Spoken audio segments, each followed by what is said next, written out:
Hello, everybody. I'm up really early this morning before the load shedding, which is power outages in South Africa, goes off and prevents me from getting this video on. And while my diffuser is working, I have Holiday Peace nicely grounding me. It's a very tree kind of blend, so keeping my feet on the ground, which I think is going to be a really important thing for us all this week. So I've done some stones of reds and greens and things. I don't want to go too far down here till you've chosen your card number between 1 and 4. And then I'm not sure why my video loaded sideways last week. I'm hoping it won't do the same thing this week. I'm not sure. I didn't do anything differently to the previous weeks. So apologies for that sideways viewing last week, and fingers crossed for this week. We'll put on a holiday wish for that. This is actually a really big week. We've got New Moon in Capricorn on the 23rd, and we already have Mercury in Capricorn, well within the shadow of where he's going to turn retrograde next week in Capricorn. And we also have Jupiter moving into Aries. So Jupiter spends 12 years going around the entire zodiac and about a year in a sign. And so he's moving out of Pisces. He did dip into Aries earlier this year and then go back into Pisces in retrograde. But the point is that he's not going to be back in Pisces for about 12 years. That's a big shift. And Aries is the start of a new cycle in general. It's the first sign of the zodiac. Pisces is the last. So this is a really big Jupiterian shift. And Jupiter is known to be joyful, expansive, jubilant, larger than life, rather gregarious. And so he's kind of a fun guy to have at the Christmas party this year. So, and also, actually, I think Christmas is on Sunday. So this is also the week of Christmas for those who celebrate. So there will be these gatherings, and they might feel larger than life because the larger than life planets moved into the feisty head first ram sign. So if you've chosen your number, let's pop in and have a look. And here is a sort of snapshot of the whole reading. And for me, this is a very mixed bag. It kind of feels to me, and maybe that's partly through the lens of my Gemini self, but it kind of feels to me like we really have two choices almost with each of these cards, with our whole way of handling ourselves during the course of this week, and really always. But it's like we can be in that reactive space, or we can be in that acting mindfully rather than reacting in a triggered manner. I love the Page of Cups. He's especially when he's upright. He's the kind of, you can see the pig there. So he's kind of the like when pigs fly card, the things that you never thought would happen. He's really lucky. He's joyful. He's a dreamer. He's a romantic, and he completely believes in these dreams. And that's part of the reason that the seemingly impossible dreams come true. And I think that is a very, very important collective zeitgeisty kind of feel at the moment, is that there's so much overwhelm that we're forgetting to dream, or we're dreaming too small, we're settling. And actually we're reinventing the world right now. We can't see it while we're in it. And maybe it won't be even, for those of us alive, maybe we won't see the big picture. But if you look back in history, this will be that time. So we've got to dream big. We've got to be, in so many ways, idealists, but we also have to live with our boots on the ground during this time. So obviously there's an element of realism in it. So we could get lost in this card, and we have to make sure that we can bring our feet back to the ground. That's one of the good reasons you can use crystals, because they are very grounding, specifically certain ones like red, black, brown will all be good grounding crystals, and also oils that are more grounding.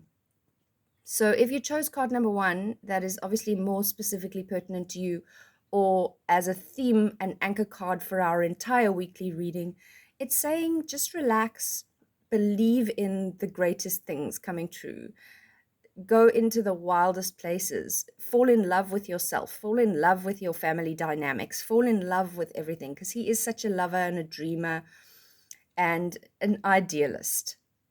Then we've only got one card in reverse, as you can see this week, and that's the Magician card. And this card in protection is basically like this alchemical wizard who begins to take the tools. It's the number 1 card in the Major Arcana. It's the only Major Arcana card we've gotten as well, for that matter. So the 0 card is the Fool, and the Fool goes on a journey with all of these tools that he doesn't know how to use. And by the time we hit the first card after that, the Magician, he's learning to use the tools. And you can see one of these hands is sending and one of these hands is receiving. And there's like this circuit of energy, this give and take, ebb and flow. And even on his hood, he's got an infinity symbol. The energy he's fashioning is somewhat in an infinity symbol. And basically, he's learning to use the tools. Now, this is upside down. So I'm feeling a lot like it's almost like we need to unplug to replug. We need to try and take the downtime. We need to try and think outside of our normal way of thinking, be outside of our normal way of being, and do outside of our normal way of doing to give ourselves that moment to reset. It's as if he's trying to get the work done when he's upside down and he just can't quite get there. He's a little bit disillusioned. And it can also be a little bit manipulative and deceptive in its upside down form. So again, if we're looking at like the Page of Cups, for example, and we could do this with any of the cards in this reading, we might say, you know, that idealist, the romantic, the imaginative, younger, because pages are younger energy, male or female. And that could be the younger energy in you if you don't feel like you fit the age stage of the page.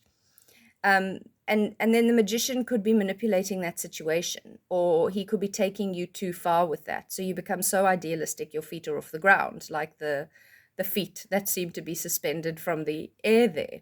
So there is that need to try and, well, basically it's a choice. You choose. Do you unplug, relax, and just let everybody else unfold around you, or do you start to try and pull strings like a puppet in not the best way? The Nine of Pentacles is such a lovely card. I love this card, and you can see in this card, as I mention every time I draw it, that all the elements are represented in this card. It's Pentacles, which means it is an earth card, and earth is about materialization,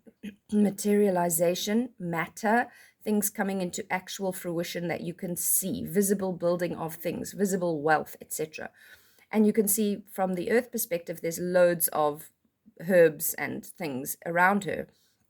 But also there's the air element represented in the bird, the dove, which is also about peace. And there's the cups represented in that bowl in which a lovely pentacle and herbs are filling that bowl. And there's fire represented in the candle flame. So all of the elements are activated in this. She's also a very spiritual person wearing her white dress. She's very happy. And she in some ways is like also a magician, also that alchemical, but she's doing it from a very earthy perspective, not just with the energies. She's doing it with boots on the ground. She's doing it in a practical way. She's making medicine. She is making soup. Sometimes it's just a meal that you need. It's not necessarily some kind of muti. So if you drew this card, you know, that's really the thing, is just get into that kitchen and enjoy yourself. Get out into nature and enjoy yourself. Tap into the natural witch in you. And that's for men, for women, whatever. It doesn't matter.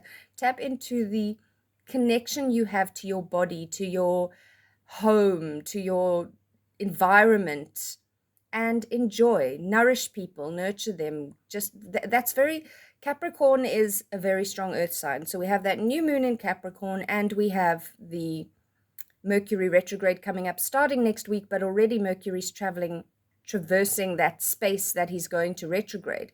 So this card feels to me like it could really help to, I know it's not the anchor card and I use the word here, but it could really help to anchor us in doing the Capricorn energies well versus getting all turned about.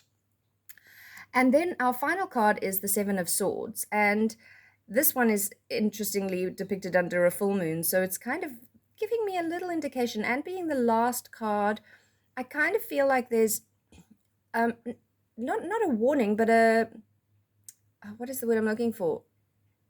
I can't think of it. But looking ahead a little bit to the next full moon, which will be in the sign of Cancer 2 weeks after the new moon. And that there'll be something in this new moon that you will need, like a gem that you will need to take. Now, in its best form, this is a card that says you take only what you need. But he's a little sneaky, comes under the cover of darkness. He's not really hidden because the full moon shines the way, but he's taking the feathers from the crows. He's not killing the crows. He's just also not asking for permission. So there can be, again, a level of deception and sneakiness in this card. And again, there's that choice. Do I take only what I need, not be greedy, or do I sneak things and do it in a slightly untoward way?